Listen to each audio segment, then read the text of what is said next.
I am sick and tired of traditional school finals, writing an essay, or taking an exam for my school final. So instead, here are the 10 most interesting topics that I learned in my Nature and Human Values Humanities class. All right, the first topic I want to talk about is the idea of the moral sphere. First of all, what is a moral sphere? A moral sphere is a visual representation of how we would like to extend our ethical considerations when making a decision.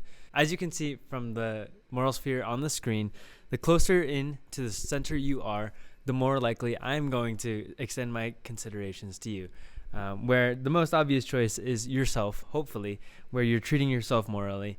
But then it goes to certain things like members of your family, members of your in-group, some strangers, other species, all sentient beings, and then the biosphere as the outermost ring. Now, this is a good start, but I think this moral sphere is a little outdated. I don't know about y'all, but I don't know if I would give the same consideration to my great-great-great-great-great-great-grandpa, who I've never met, compared to my best friend.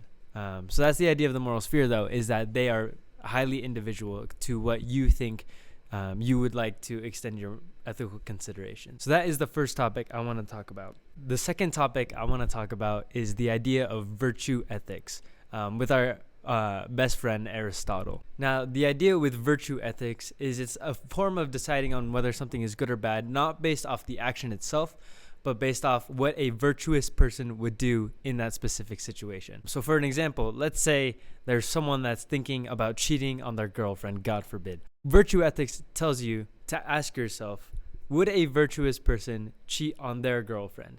Hopefully the answer is no. I think the answer is no, but that's up to you to decide. Now, the third topic that I want to talk about is an article written by Kwame Anthony Appiah called What Will Future Generations Condemn Us For? Now, the idea of this entire essay is that current day, there are things that our society condemns past societies for. Some examples are for slavery, for the Holocaust, things like that, where we as a society in general think those things are pretty bad things. What Kwame is trying to say is that there are probably things that we do today that are going to be condemned in the future. And he gives 3 different things to help us maybe identify what those ideas might be. The first idea is that the things that will be condemned in the future are already being argued today. Back to the topic of slavery, people did not like slavery while it was happening, but they still continue to do it. A second sign that Kwame warns us about is that current defenders of that practice defend it using things like human tradition or necessity, things that are not necessarily logic-based, but something that we need to survive. Back then, slavery was needed to make sure that the plantations were,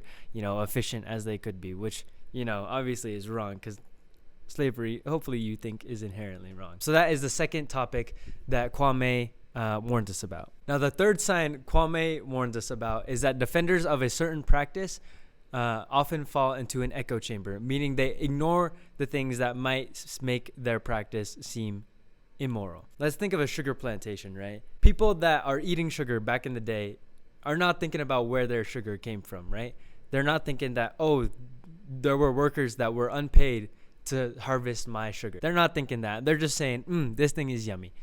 So that is the third thing that Kwame wants to warn us about. Now, the fourth thing that I want to talk about is the idea of dual use, which is exactly what it sounds like, which is when something has multiple uses that may have not been intended when it was originally created. Now, an example of this might be something like ChatGPT, right? ChatGPT can be used for so many different things. It can help you, find that missing line of code in your code that has a bug in it, or maybe it could write an entire college essay for you, which I do not condone, by the way. You shouldn't be doing that. Now, the fifth topic that I want to talk about that I learned in my NHV class was the idea of the Space Shuttle Challenger incident, one might say.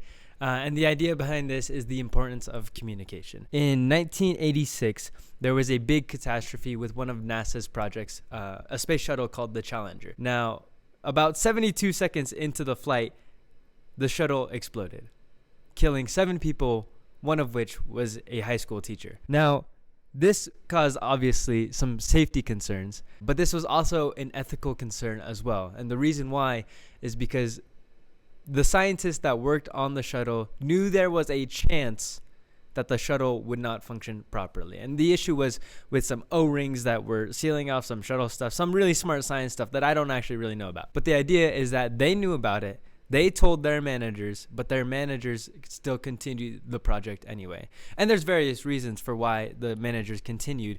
There were cost issues. They had pushed back the project multiple times already, and they really wanted to get some stuff done. Now, the problem lies with where the fault should be assigned. Now, I think the fault should be assigned to multiple different parties. The scientists definitely should have worked harder to make sure that their component of the shuttle was working. They should have accounted for multiple different factors, which they didn't.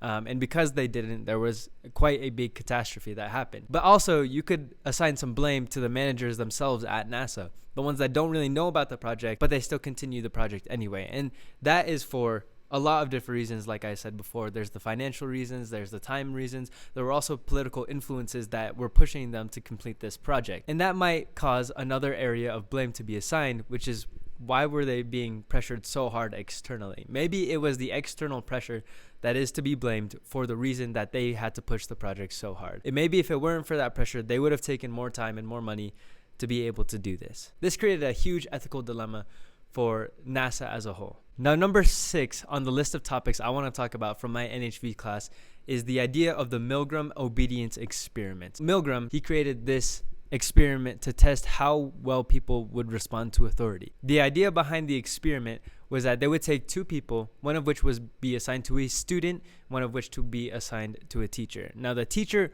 would read words through a wall, through a microphone, to the student in pairs. Now, the student was to memorize the pairs of words so that the next time the teacher read through the words, the student could respond with the matching word. Every time the student said an incorrect word, the teacher was told to shock the student, which, kind of hurt. Through the microphone, you could hear the student's pain whenever they were shocked. For every subsequent time that the student got an answer wrong, the voltage would increase. However, the experiment was rigged. Every single time the 2 people came in, the student was in on the project. What would happen was, after the student was placed in their room and the teacher was placed in their room, the student left and was replaced with a recording of themselves, making those painful noises as response to all those words, which is kind of crazy. Now, the idea of the experiment was not to test punishment's effect on learning. The idea was to see how much a person would go based off authority. As the voltage went up, you could definitely hear more pain in the student's voice. Now, the teacher could stop after hearing these horrible screams from their student. However, the facilitator of the experiment told them to continue and continue and continue. The real experiment was to see how far the teacher would go before they would stop. This experiment was also conducted multiple different times with different settings, where instead of being separated by a wall, the teacher and the student were in the same room. And then after that, they had the teacher hold the student's hand to the shock plate. What they found in this experiment was that the closer that the teacher was physically to the student, the more likely they would disobey their facilitator, which kind of makes sense. When you're in person with that student and you see them reacting painfully, even though it's fake, you're going to think that it's real more than if it's over a recording. Now, this leads us right into our 7th topic, which is the topic of group behavior and leadership. Now, it's no mystery that people tend to like to be part of groups. We like to fit in. Even the most extroverted ones of us will find times where we like to be hidden within a group. And while it's not always the best to be hidden all the time, we have to have more ethical consideration when we are the leader of such a group. There was a podcast episode on Speaking of Psychology with Steven Riker. I hope I pronounced that right. Now, Steven has a PhD and is a current professor for the School of Psychology and Neuroscience at the University of St. Andrews in Scotland. Something he said about leadership during this psychology podcast was that leadership should be seen as a group process where the leader influences us by telling us who we are. Now, I don't know if it should be the leader's job to tell us exactly who we are, but to a certain extent, every single leader that we've had in our life has probably changed us in some way. Think of our parents, teachers, even past partners. They have all led us through something, and as a result, they've probably shaped who we are today. So when we are in positions of power, it's probably a smart idea to make sure that we are making a positive impact on the people we are influencing. But what does a positive influence even mean? Now, the thing about this is that it is part of the topic of morality, and morality is very, very subjective. What I think is good could be absolutely terrible to the person right next to me. But one of the most fun ways, I think, to find out how people think morally is to ask them moral thought experiments, which leads us straight into our 8th topic that we talked about in NHV, which is the trolley experiment. Now use your imagination for a second. Imagine yourself standing next to some train tracks and next to a lever. You see a big giant train coming down the track. As you look down the track further down, however, you see 5 people tied up laying on the tracks ready to die. You're freaking out. You don't know what to do. You look at the lever and you notice that the lever can switch the train to a different track. However, the other track has one person tied to it as well. You could switch the track, save the 5 people for the cost of that one life. But is it really your responsibility to take care of these 5 people? I mean, you just popped up here out of nowhere. If you switch the lever, is it your fault for killing that one person rather than someone else's fault for killing the 5 people if you don't switch the track? This alone causes some ethical considerations to be thought about. And luckily, this is in our imagination, not in real life, so we have the time to think about it. But this problem can get exponentially more interesting. What if the 5 people on the track were 5 people you loved, but the one person is the one person you love most in life? Which set of people do you save? Now think about if there's just 5 civilians on the track, but the one person that's tied alone is the most wanted criminal in the world. Would you kill the one most wanted criminal in the world? As you can see, a simple thought experiment can get pretty complicated pretty quickly. This complexity leads us right into the idea of AI ethics and challenges. Now, it's no doubt that AI and generative technology is becoming more and more prevalent in our world. For now, all we have is ChatGPT, which is really just a really fast way to research some information. However, what happens when AI becomes able to make its own decisions? How does it know what decisions to make when the decisions are ethical? The thing about AI is that it's really just a smart computer, and computers listen to instructions. So the question is, who gets to code up those instructions? Because once again, morality is subjective. You know, one coder of AI could think one thing is very moral, whereas their neighbor right next to them, who's coding the same AI generative technology, thinks it's the worst thing that could happen to humanity. Now here comes another thought experiment, which happens to be the last topic on our list today. This one is called the moral machine, which deals with self-driving cars. For this one, imagine yourself as the head engineer behind the decision-making complex of a self-driving car. Now here's the scenario. Your car is driving some passengers out on the street. There is a wall that they're about to hit, so they have to hit the brakes. But when the self-driving car hits the brakes do not work and the car cannot stop. Your self-driving car has to make some decisions. Is it going to swerve out of the way to avoid the wall, or is it going to slam into the wall? Now, the problem with this is that if you slam into the wall, you're going to kill your passengers. But if you swerve out of the way, the moral machine tells you about the people that you are going to hit and therefore kill. How do you decide which way to go? Now, just like the trolley problem, this problem can get pretty complicated as well. Let's say the person inside the car is a wealthy young businessman, and the woman on the street that you're about to hit is an old lady in her 90s that's about to die anyway. Should you swerve and hit the old lady, or should you kill the businessman? What if for some reason in the car there's 4 babies in there, and there's 4 babies on the street that you would hit if you swerved out of the way? How do you know which group to swerve into? There's also external factors other than the people themselves. What if the people on the crosswalk are not even on a crosswalk? They're jaywalking instead.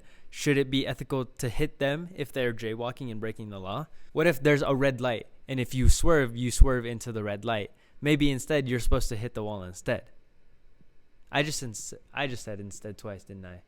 Ignore that. Once again, like everything that relates to an ethical dilemma, there is some gray area to be had. Now, for this one, you can actually play the moral machine yourself if you look up the moral machine on whatever browser you want. And there we have it, the 10 most interesting topics that I learned about in my NHV class. I hope you found these topics just as interesting as I did. And if you did, go ahead and hit that subscribe button and like the video.